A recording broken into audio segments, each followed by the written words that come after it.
So you're thinking about moving and you're debating between a single family home or condo, and you're wondering what is the best option for you. Well, let me help you break that down for you. In this video, we're going to figure out the differences between a condo and single family, and we're going to figure out what is the best option for you.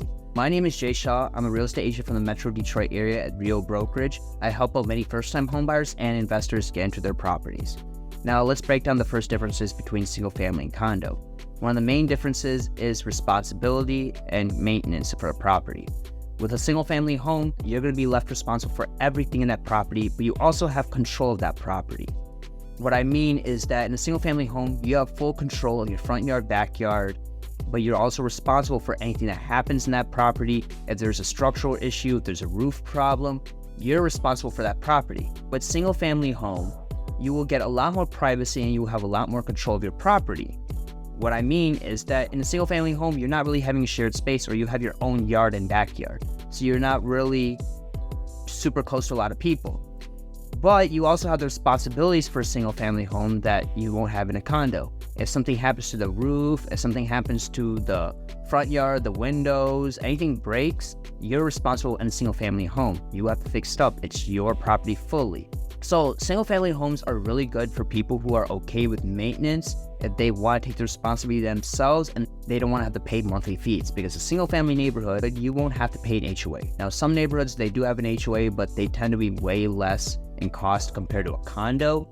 My neighborhood is a single family neighborhood, but we have a HOA, and our HOA covers the pool and it covers our roads. But with a single family home, a lot of people don't like paying that HOA, and many neighborhoods don't have that HOA, so that's also a benefit there. Now let's break down condos.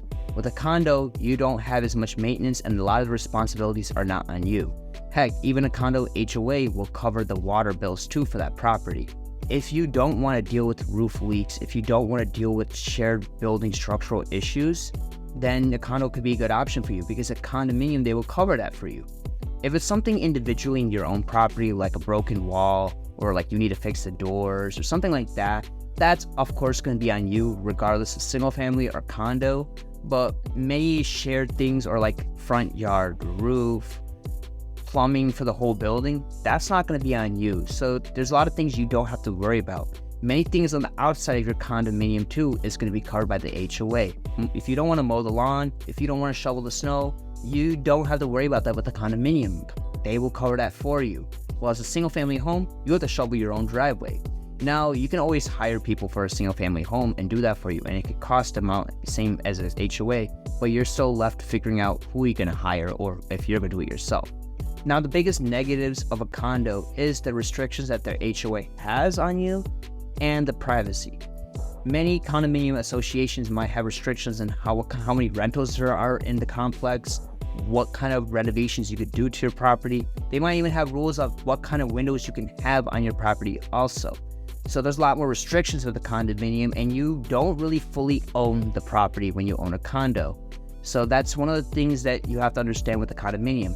This HOA fee that you have to pay each month, which can be $300 to $500 in many major cities, in the downtowns. If you're doing like a penthouse, those things can be $1,000 HOAs. Those HOA fees are going to be there forever. Even if it's fully paid off, you have to pay that monthly.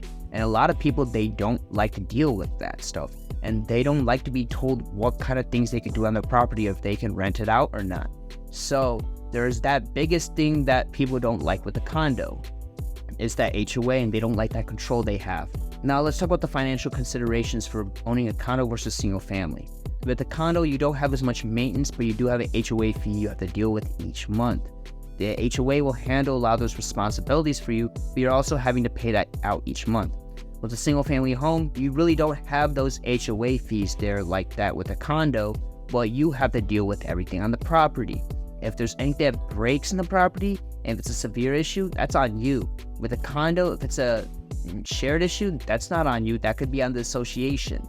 So if you're thinking about investing out the properties, you can do both, single family and condos. You have to make sure that in the association for the condo that they allow rentals. Many associations, they might have restrictions on if they even allow rentals or how many rentals are allowed in that complex. And it's an important thing to know, because if they say no to you, you can't rent that property out, and you might have to end up selling it, or you might have to end up living there and not making money off it. If your goal is to invest into the property and make it a rental later, then you have to make sure that the HOA of a condo allows it. And with single family, you're going to be allowed to do that. Now, depending on what city you are in, some cities might require a permit, but that has nothing to do with single family or condos. That's a city law. Just want to make that a side note. So let's talk about the market trends for Metro Detroit, single family versus condo, what those are looking like. Let me give you a little bit context right now of what our market's looking like right now. So right now we do have a housing shortage, but we do have very high rates right now. So a lot of people are still buying because we have a systemic shortage, and there's a lot of people under the age of 35, mid-20s to mid-30s. There are so many people out there that don't have a home, but they're starting their families and they need to move out. And right now, renting is still higher than buying a home. So a lot of these people still want to get a home despite the high rates. Now, condos traditionally do have a little bit a lower purchase price than a house. And many condos are located in cities where there is a vibrant city life, such as Royal Oak, Birmingham, Ferndale, Ann Arbor, Detroit. A lot of those places have condos and a lot of people are moving into them. Condos do go quicker on the market than a single family home because there's a higher demand of it. A lot of the first time home buyers, they might not be the home savvy person where they know how to fix up everything or they know a lot about owning a home. So a lot of them are not willing to take that risk of fixing up or willing to take the responsibility of a single family home. Because of that, condos do go faster and quicker than single family. Now, these numbers do get skewed a little bit because of condos, there's a limit of how bad a condo can get because the HOA mandates that a condo is kept up in a certain condition. While as a single family, you can get properties that are so bad that are like really bad condition that can be fixed up, and they have properties that are phenomenally or they're overpriced. So single families, they have this range. So sometimes there's a lot of properties in the lower end where they're like really bad. They're staying on market for a very long time. Bring those numbers down because of all those older properties that are staying on market for long. Now, if you're thinking about a condo, you really want a good market for a condo, investment grade, and you want to list somewhere up and coming, I really suggest the cities like Royal Oak, Birmingham, Detroit. If you can get something in Ann Arbor, look into that too. Bloomfield Hills is also a very good city to buy a condo. Those are good cities where there's going to be up and coming condos and they're very affordable. Let's talk about the lifestyle, which is a very important thing for real estate. It's not just only about the numbers, it's about you too as a person, how you live. If you're a very private person and you're willing to take the responsibilities in your own, you're very libertarian in that sense, then a single family home is going to be very great for you. All the responsibilities are on you, but you also don't have to pay that fee each month, and you might like that. While as if you're okay with sharing some cost but not having to deal with any issues, and you're okay with the community and you're not super crazy on privacy, you don't mind living near people, then a condominium might be okay for you too. So it really depends on that. It depends on what kind of person you are. If you really like open space, a front yard, backyard, and your own privacy, single family. You won't get that in a condo.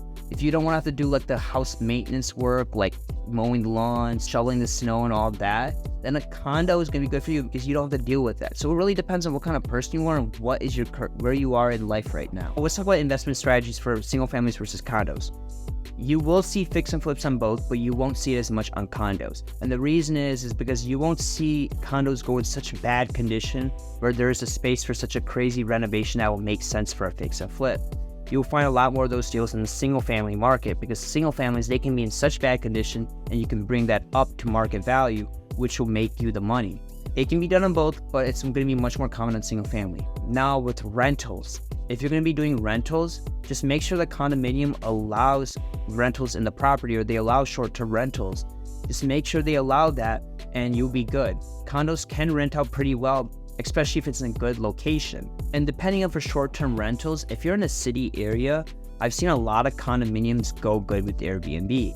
If you still have questions or if you're wondering which one's the better one for you still, feel free to message down below or DM me and I can help you out with that. If you're interested in looking for a property in the Metro Detroit area, single family, condos, investments, or even multifamilies, feel free to hit me up. My name is Shah. I'm from Real Brokerage. Thank you guys very much and you guys have a great day.